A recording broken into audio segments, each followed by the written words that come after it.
Hello guys, welcome back to my YouTube channel. I hope you're having a good summer.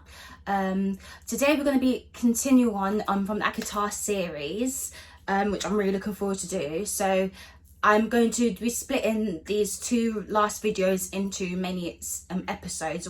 So the first part of this video will be mainly about the two books, which is The Court of Mist and Fury by J.Maas and The Court of Wings and Ruin by J.Maas. And then the next vid that I'm going to be doing is going to be about the two remaining books, which is last the ACOTAR series. So today we're going to be discussing A Court of Mist and Fury by J.Maas. This book is really good. Like I remember reading it and just being I dived really deeply into the world. Like she started off in the court of Wings and Roses. She started off with being someone who doesn't have powers of the Fae yet, but she starts to, in this second book, develop powers of the Fae. As it says in the blurb, which I'm going to read. She has just, Fairy is immortal. She has rescued her lover Tamlin from the sadistic Pharaoh Queen and now possesses fairy powers beyond imagining. But Fairy cannot forget the destruction she wrought to save her beloved, nor the bargain she made with Rhysed, High Lord of the feared Night Court. As Fairy is drawn ever deeper into Rhysed's world, she senses a dark pain in his heart that echoes her own. For good or ill, Fairy must embrace the changes within her. War is looming and only the full might of her new powers can save the people she loves.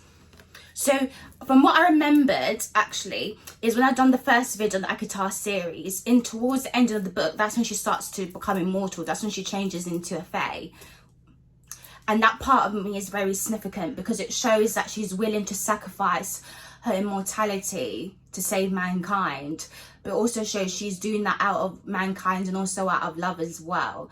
And in this book, in this second part of the book, you get a sense of her getting used to her own powers and sort of being exposed to that throughout. But also it's very destructive for her because, as you know in the book, she becomes split between Tamlin and Rhysed, and she has these new powers, but she's looming because she wants to save people's lives. But anyone who's out there who's into, let's just say this book is quite erotic, has a lot of erotic scenes in this book. So anyone out there who's not really into that, I advise you to just do not read the book, because the book is a mixture of fantasy, romance and action. It's all combined into one book on one series. So if any of you are not into those erotic or fantasy bits of the book, I advise you to click off this video and go and look at another book that's more appeals to you. But the thing is, I really like this book because this book is it's a power fantasy book, but it teaches you about fighting for the people who you love and care about, but also fighting for your family, your friends and your lovers as well. But it also leads her to become a warrior, Farah into a warrior, because she just was a normal girl who lived with her sisters in a village. And as she escapes that village, she goes into this world of Fae, and she becomes endorsed into it. And that's when she turns into a warrior, because her lover, Tamlin, makes her a warrior. But she's split between these two guys. She becomes deeper. She basically has something for Tamlin and Rhysed. So she becomes more endorsed into Rhysed's world, and she falls in love with him. And with that, you come across very erotic scenes. This book, I'm gonna say, it's well written. It's very sexy. I like the language. The language is very sexy in this book. That's my new word for this book to describe. It's very sexy in language.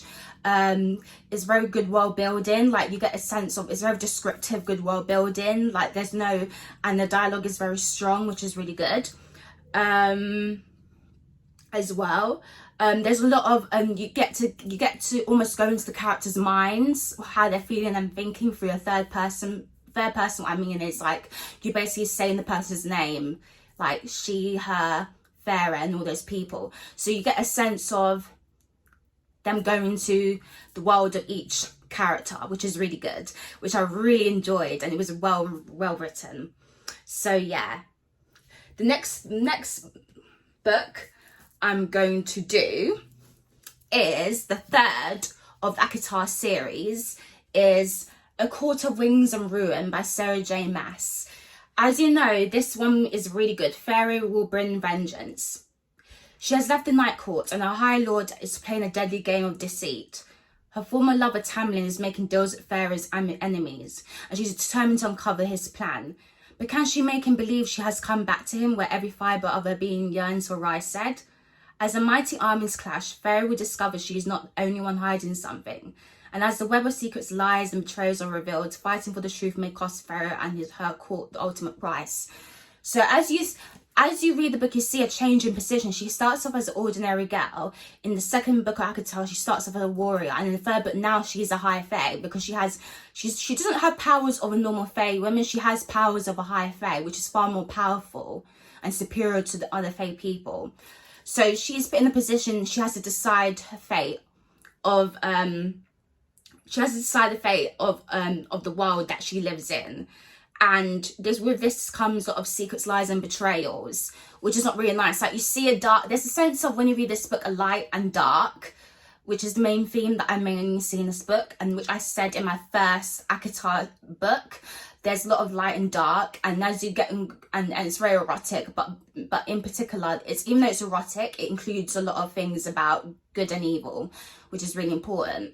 But it almost includes, which I like to highlight, a lot of corruption within the high fae or /fae world of fairies. It includes a lot of corruption and secrets and lies and betrayals, what people do to survive in the world that they live in, which is very extreme.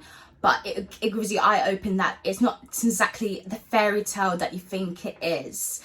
It may start off in this is my opinion, when reading the first ACOTAR series, as this is a review and this is my opinion, it starts off as being a fairy tale, ordinary girl who she comes across this guy and then she gets delved into this fae world and she developed these powers and all of that. But as you read the second and third book and you go deep into the series, you find there's a lot of, it's not the fairy tale that you think it is. With that, as she becomes a high fae, a lot of that comes at a price. She is forced to see how the world for way it is. She's also forced to go into battle, and she was forced to witness a war that is happening within the community that she's in. So I really like this book. As she writes, she's almost world building, but she also is revealing a lot to us about the secrets, lies and betrayal, and also the characters' emotions and feelings through dialogue, which is really interesting. So in some ways, if any of you, I know most, what I'm going to say, I'm getting my words mixed up.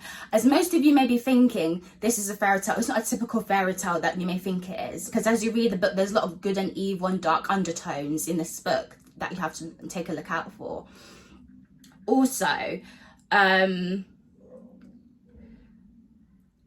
so in particular, it says, fighting for the truth may cost fairy and her court the ultimate price. With her, this comes a price. She is in a battle of, she's in love with Rysed. Also, as well, she needs to look after the world that she's in. But with that comes at a price, because I'm not going to reveal anything because I read all the series. So I'm not going to reveal and give any spoilers. But you probably will understand as you go into the fourth and fifth book that it comes at a price. Because she does something which she did, and it leads her to almost... It almost leads her to almost doubt her decision of why she done it, and it almost put her life at risk in terms of why did she do it? Why did she put her feelings for Rysed into the picture when she just should have just focused on being a queen instead? So it says Pharaoh's enemies, and she's determined to uncover his plans so she can make him believe that has come back to him with every fibre being yearns for Rysed. So she yearns for him, and there's, as you know, there's a lot of erotica, which is really good in this book. I really like it. It's very destructive, the book, and it's very eye-opening to the reader. There's a sense of destruction, and there's a sense of chaos, and there's a sense of warrior, and there's a sense of corruption, which I really like in this book. Like, the world is not perfect, and I feel like this book displays it in a really good way. Like, it's almost like it mirrors the world that we live in now. It displays that, which is really good in this book. Not exactly because it's a fantasy book, it's not real, but it sort of almost mirrors it, that the world isn't perfect, there's good and evil. So yeah, I really enjoy that about the book. In particular, in particular, the one thing I really like about this book, I think I made some quotations, some quotes that I found in the book, especially in The Court of Mist and Fury. So I'm trying to look for it. So I made some good quotes. So some quotes I came across in this book is really good. So there's a quote here in The Court of Mist and Fury. It says here that I reached the door, sliding the box into the wide inside the pocket of my leather jacket while Emeryn's blazing palm flattened against the door. Burning heat in the metal, swirls and walls of radiating out through it as if they were language of all her own. And then the door bursts open. I really like, in this book, and I really love it, and the author done exceptionally good. It's a good series. Is that there's a lot of metaphor, especially when she says worlds are radiating out through it as if there were a language of her own. So radiating out as if there were a language of their own is like a good metaphor to describe something. So the words that she uses, she makes them her own. There's such originality in her books, which I really like. Yeah. So also there's another quote in A Court of Wings and Ruin as well, when it says, where is it? I'm trying to look for it. It says it. Her unbound hair was reddish gold, thick dark lashes and brows framing her most stunning blue eyes I've ever seen. Beautiful, her freckled skin golden brown gleaming, only a few years older than me, but a young fiend, coltish, fierce, untamed, despite her curse. So when describing characters, you know how some writers can describe, that's how you know she's a good writer. You know how what makes her writing stands out is the fact there's originality in how she describes her characters. Because some writers would just say she has dark hair, blue eyes, and that's it. With her, she combines the appearance with a use of like personality trait and use of like metaphor when describing characters, which is really good, which I really enjoy and which I really love. It makes it very original, and that's what I like about the series and the novel itself.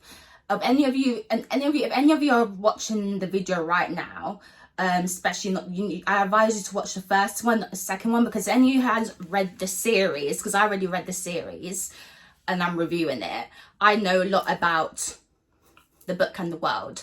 But I advise any of you to just go back to the first video, watch it, and then come back and watch this one, which is really good.